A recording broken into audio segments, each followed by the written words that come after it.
Assalamualaikum. Kali ini kita akan membahas tentang proyeksi laporan keuangan secara bulanan. Sudah diketahui bahwa perencanaan ini diperlukan kebanyakan perusahaan karena memang laba dan arus kas adalah dua perhatian utama. Bahkan sejumlah perusahaan tertentu masih harus survival dengan kondisi ini, misalnya perusahaan rintisan. Kita akan mencoba untuk membahas bagaimana rencana laba rugi maupun arus kas dibuat secara bulanan sehingga harapannya akan bisa membantu perusahaan dalam melakukan kegiatannya yang terkait dengan keuangan. Saya berasumsi bahwa Anda sekarang sudah melihat video tentang neraca dan laba rugi. Ada dua hal yang harus direncanakan, yaitu laba, karena sasaran perusahaan adalah laba. Yang kedua adalah arus kas. Laba ini merupakan kaitan atau hubungan antara pendapatan dan biaya. Sementara arus kas ada arus kas operasi, investasi, dan pendanaan. Kita akan mulai dengan contoh. Ada 5 langkah, kita akan bahas secara bertahap satu per satu. Proyeksi bulanan ini tekanannya laba rugi dan arus kas dan neraca yang terakhir. Karena yang lebih operasional adalah laba rugi dan arus kas. Tapi jika kita membuat rencana tahunan, maka laba rugi dan neraca setelah itu baru menyusun laporan arus kas. Karena tekanan pada proyeksi tahunan adalah perhitungan secara global laba rugi dan neraca. Arus kasnya sebagai penunjang. Kita akan mulai dari awal. Pertama, ada asumsi bahwa terdapat sejumlah aset tetap, perusahaan belum punya pinjaman, sudah ada sejumlah persediaan, dan belum ada utang usaha kepada supplier. Jadi inilah kondisi awalnya. Sementara untuk laba rugi, belum ada aktivitas, sehingga belum menjual barang dan belum ada laba. Kita mulai dari proyeksi laba rugi. Penjualan dilakukan secara kredit 1 bulan, sehingga akan menimbulkan piutang usaha dengan proporsi COGS 65% penjualan, sementara pajaknya 25% atas laba. Nah, kemudian ada beberapa hal yang perlu kita bahas. Pertama adalah prinsip biaya. Pada dasarnya biaya merupakan penggunaan sumber daya, tidak selalu tunai, bisa jadi barang atau jasa yang digunakan tetapi sudah dibeli sebelumnya, sehingga pada waktu digunakan tidak lagi memerlukan pengeluaran tunai. Jadi biaya bisa dibagi menjadi dua, biaya tunai dan biaya non-tunai. Biaya tunai seperti gaji, sewa, dan pajak. Biaya non-tunai seperti depresiasi dan asuransi. Nah, biaya non-tunai hanya mempengaruhi anggaran laba rugi karena ini bersifat secara akrual. Sementara biaya tunai mempengaruhi perhitungan laba rugi serta mempengaruhi anggaran kas. Kita akan melihat proyeksi pembelian. Jadi pembelian ini rumusnya adalah COGS ditambah persediaan akhir dikurangi persediaan awal. Sementara untuk urusan cash flow-nya, pembelian ini akan dibayar 1 bulan setelah pembelian. Jadi akan muncul account payable terlebih dahulu.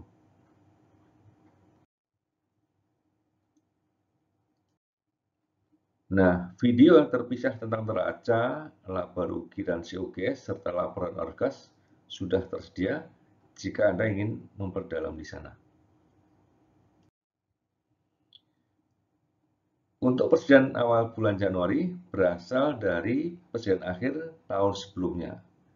Jadi Januari 2020 perjanjiannya berasal dari Desember 2019. Demikian seterusnya. Sementara perjanjian akhir Januari sampai dengan Maret ditentukan oleh kebijakan, misalnya dalam contoh ini lah 20% COGS. Nah, perjanjian akhir ini akan muncul di neraca perusahaan.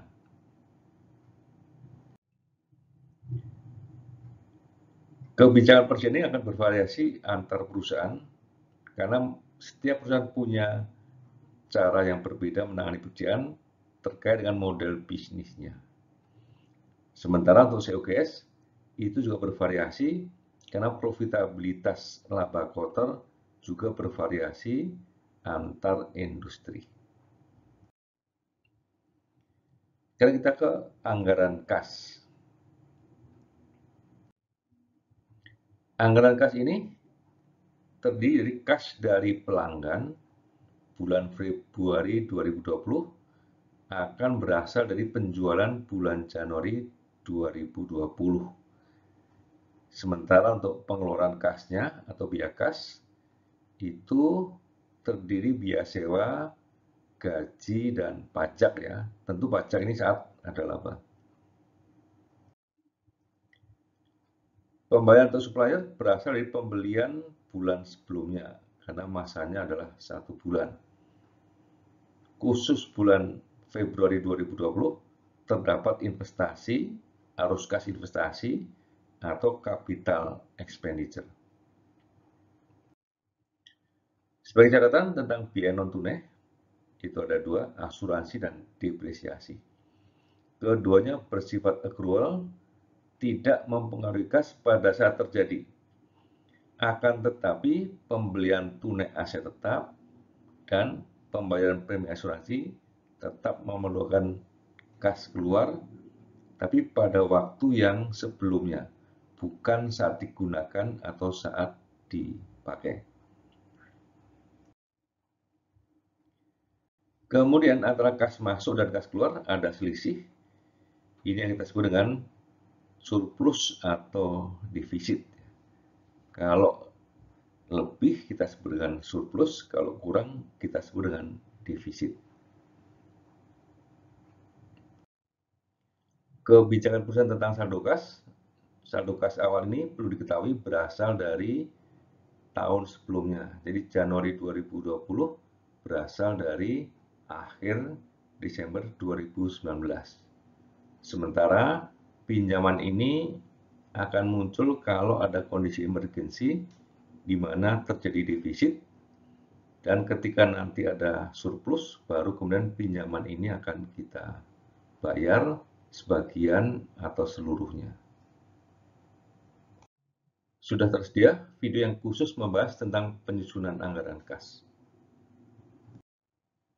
Nah, kemudian kita akan memasuki tahap akhir, yaitu berupa proyeksi neraca. Kita mulai dari aset.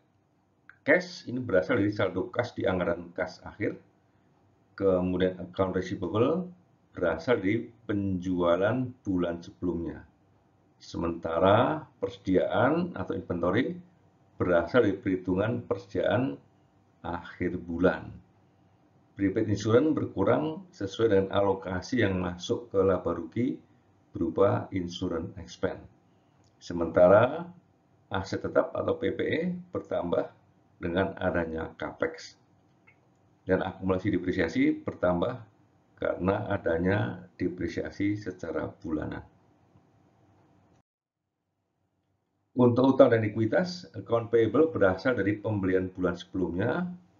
Owner's equity tidak ada perubahan, sementara laba ditahan atau retained earning merupakan akumulasi laba atau rugi sampai dengan bulan terakhir. Kemudian tentang rasio keuangan. Kemudian terakhir tentang rasio keuangan. Jika diperlukan, rasio keuangan ini pada dasarnya bisa dihitung apabila ada keperluan tentang itu. Misalnya, ada KPI keuangan yang dituntut tentang profit margin atau ROI, maka ini bisa ditambahkan dalam proyeksi tersebut. Demikian 5 langkah menyusun rencana keuangan bulanan. Pertama, dimulai dengan data awal, yaitu adalah neraca akhir tahun. Setelah itu, menyusun anggaran laba rugi. Diikuti dengan yang ketiga, menyusun rencana pembelian. Terus masuk ke langkah keempat, menyusun anggaran kas. Dan terakhir adalah menyusun proyeksi neraca.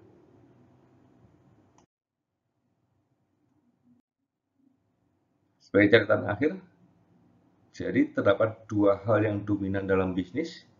Yang pertama adalah memperoleh laba dan mengelola kas. Nah, perencanaan keuangan akan membantu bagaimana pola perolehan laba tersebut dan pola pengelolaan arus kasnya. Demikian, semoga bermanfaat. Wassalamualaikum warahmatullahi wabarakatuh.